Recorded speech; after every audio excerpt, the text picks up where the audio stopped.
우리 시편 82편 1절에서 8절 말씀까지 보도록 하겠습니다. 오늘 이 말씀을 가지고 내 주변에 억울한 자가 없게 하라, 내 주변에 억울한 자가 없게 하라 라는 제목으로 같이 은혜를 나누기로 합니다. 하나님은 정의와 공의의 하나님이십니다. 이 땅에 정의가 홍수처럼 흘러 넘치기를 원하고 계십니다.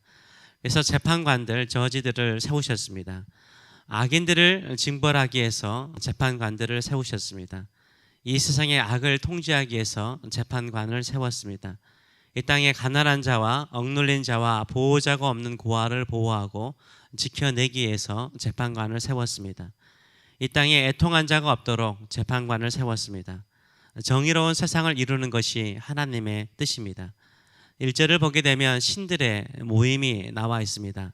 이 신들은 가즈, 이 신들의 복수형을 쓰고 있습니다. 모임은 어셈블리, 총회를 의미하고 있습니다. 하나님께서 신들의 총회 한가운데 서서 그들을 재판하신다라고 말하고 있습니다. 1절의 말씀을 보게 되면 하나님은 신들의 모임 가운데 서시며 하나님은 그들 가운데서 재판하신다라고 말하고 있습니다. 그렇다면 여기에 나오는 신들, 여기서 이 신들이라는 표현의 존재는 누구인가라고 많은 사람들이 해석을 합니다. 오늘 본문을 보게 되면 재판에 대한 이야기를 하고 있습니다. 공의에 대해서 이야기를 하고 있습니다. 재판관들을 상징적으로 표현을 하고 있습니다. 그렇다면 왜 재판관들을 신들로 표현하였을까요? 하나님을 대신하는 사람들이기 때문입니다. 공의를 행하고 정의를 행하는 것은 하나님을 대신하여서 행하는 것입니다. 하나님을 대신하여 정의를 실현하기 때문인 것이고, 하나님의 정의와 공의를 이 땅에 집행하는 사람들이기 때문에 이렇게 표현을 하고 있습니다.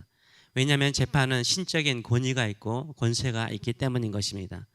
재판관들이 해야 될 일이 무엇입니까? 2절에서 4절 말씀 보게 되면 너희가 불공평한 판단을 하며 악인의 납보기를 언제까지 하려느냐, 이렇게 책망하신 것을 볼 수 있습니다. 오늘 사실 말씀이 가난한 자와 고아를 위하여 판단하라, 재판하라는 거예요. 가난한 자와 고아를 위해서, 약한 자들을 위해서 재판하라 라고 말하고 있으며, 곤란한 자와 억울한 자에게 공의를 행하라, 정의를 행하라 라고 말씀하고 있으며, 가난한 자와 궁핍한 자를 구원하여서 악인의 손에서 건져내는 것이 재판관들이 해야 될 역할인 것을 분명하게 말씀하고 있습니다.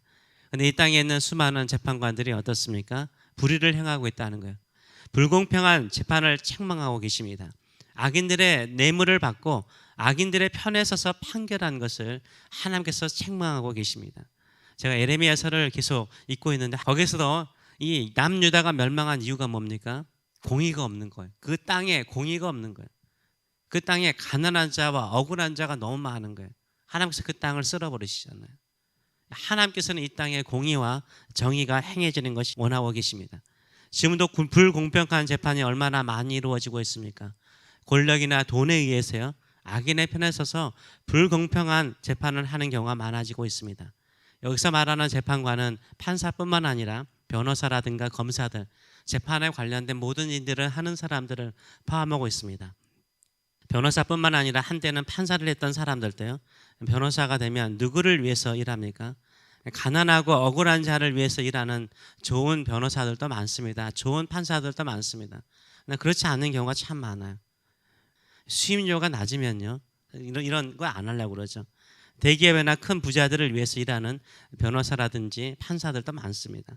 수임료를 많이 준다면 강간범이든 살인자든 아동학대자이든 서민들을 대상으로, 가난한 자를 대상으로 사기를 친 사람도요, 변호해 주는 경우가 참 많아요.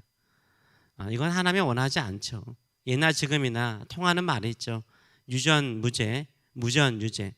돈이 있으면 죄가 있어도 죄가 되지 않고요, 돈이 없으면 없는 죄도 억울하게 뒤집어 쓰임을 당하는 세상이 되면 안 된다는 거죠.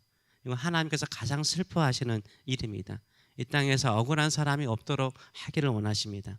하나님은 하나님을 대신하여 공의와 정의를 행하는 재판관들을 또한 하나님께서 또 판단하신다라고 말하고 있어요. 그래서 하나님을 두려워하는 마음으로 재판하라라고 경고하고 있습니다. 진정으로 재판을 할 일은 무엇입니까?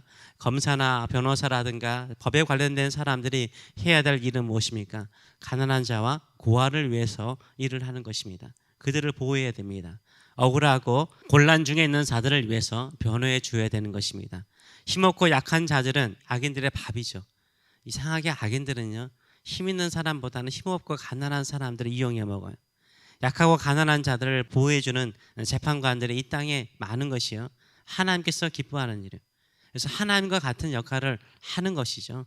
그래서 하나님께서 말씀하시기를 하나님의 자녀로도 인정받는다라고 말해요.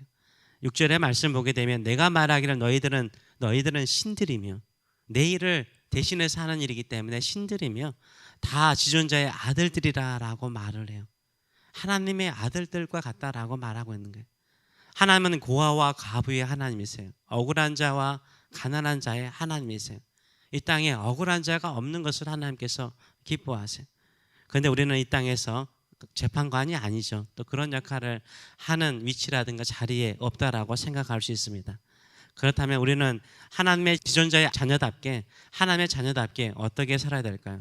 첫째는 하나님의 공의를 구하는 기도를 해야 됩니다. 8절의 말씀을 보게 되면 이렇게 말하죠. 하나님이여 일어나사 세상을 심판하소서, 모든 나라가 주의 소유이기 때문이다 라고 마지막으로 외치고 있어요.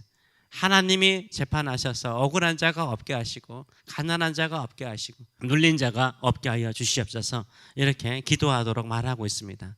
하나님의 나라를 먼저 구하라 할 때 이 구하라는 말도 시크라는 단어지만 기도하라는 단어입니다. 하나님의 뜻이 이 땅에 이루어지도록, 하나님의 나라가 이루어지도록, 우리가 주기도문에서도 하나님의 나라가 이 땅에 임하도록 기도하지 않습니까? 항상 우리 마음속에는요, 불의가 보이고 정의롭지 않는 세상을 볼 때마다, 또 억울한 자가 있고 가난한 자가 있고 압제를 받는 사람이 있을 때마다 하나님이여 심판하소서, 이 말은 하나님이여 하나님의 공의를 행하시고 사랑을 실천하여 주시옵소서, 이렇게 구하시는 저와 여러분 되시길 축원합니다. 두 번째는 우리는 어느 편에 서야 되고 누구를 위해서 기도해야 될까요? 약한 자와 가난하고 억누른 자들을 위해서 기도하고 그들 편에 서야 됩니다. 지금은 정치 이념이라든가 이데의 원록으로 인해서 편가르기를 디바이드하는 경우가 참 많습니다. 저는 그게 너무 나쁘다고 생각을 해요. 정치적인 이념으로 인해서 좌우로 나누어지면요, 사람들을 캐러거리 시켜요. 카테고리 시키잖아요. 요새는 성격도 캐러거리 시켜버리더라고요. 그래서 사람들을 통치하기 좋게 만드는 거예요. 옛날부터요, 정치학을 하신 분들은 알겠지만 옛날부터 디바이드 앤 룰, 나누어서 통치해요. 그래서 사람들을 다 캐러고리 시켜가지고요, 그들에 맞게 통치하고 싸우게 만드는, 여기에 속아 넘어가면 안 돼요. 속아 넘어가면 안 돼요. 하나님의 말씀에 따른 공의와 정의가 아니에요. 이 공의와 정의를 생각할 때 사람들은 자기 편의 공의, 자기 편의 정의를 생각해요. 하나님의 말씀, 성경 말씀을 안다는 사람도 그렇더라고요. 자기 정치 이데올로기를 성경을 이용하는 경우가 참 많아요. 마음이 너무 아픈 것 같아요. 성경이 말하는 정의, 공의를 행하는 것입니다. 옛날에는 가난한 자, 과부, 고아들 이런 대부분이 경제적으로요, 진짜 가난한 사람들이었어요. 그러나 지금 이 세상에는요, 저는 경제적인 가난보다는 예수님께서 말씀하신 마음이 가난한 자가 참 많은 것 같아요. 마음이 가난한 자에게 천국의 소망을 심어줘야 돼요. 마음이 가난한 자에게 천국이 임하도록 기도하시는 저와 여러분 되시길 축원합니다. 마음이 가난한 자가, 억울한 자가 참 많아요. 마음에 한국말로는 한이죠. 한 같은 것을 가지고 있는 사람들이 많아요.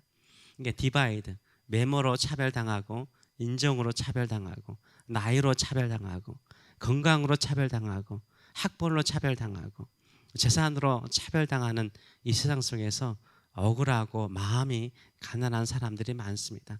이들에게 우리가 작은 사랑, 나눔을 통해서, 기도를 통해서 함께 하시는 저와 여러분 되시길 축원합니다. 그래서 결국은요, 정의라는 게 뭘까요? 공의라는 건 뭘까요? 사랑이에요. 사랑이에요. 우리가 정의한다, 이게 사랑이에요. 가난한 자, 힘든 자, 이건 사랑 못 받은 사람들이거든요.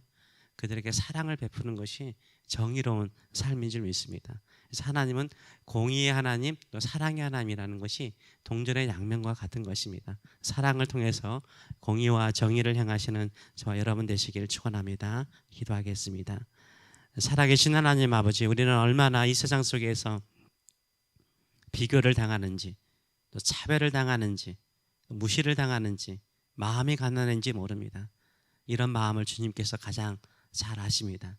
이런 약하고 연약한 우리 주님께서 사랑하셔서 먼저 십자가의 사랑을 알게 하셨습니다.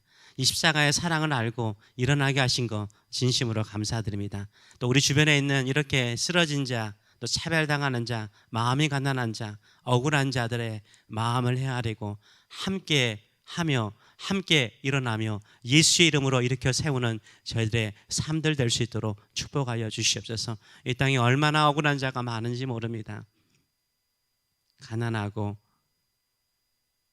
눌리고 차별당하며 누구에게도 하소연할 수 없는 이 세상 속에서 하늘을 향하여 하소연하는 곳마다 주께서 찾아가셔서 어루만지시고 회복시키시고 또 일어나게 하여 주시어서 이 땅에서 하나님께서 원하시는 그 정의와 공의와 사랑이 넘치는 세상이 될 수 있도록 축복하여 주시옵소서. 감사드리며 예수님의 이름으로 기도합나이다. 아멘.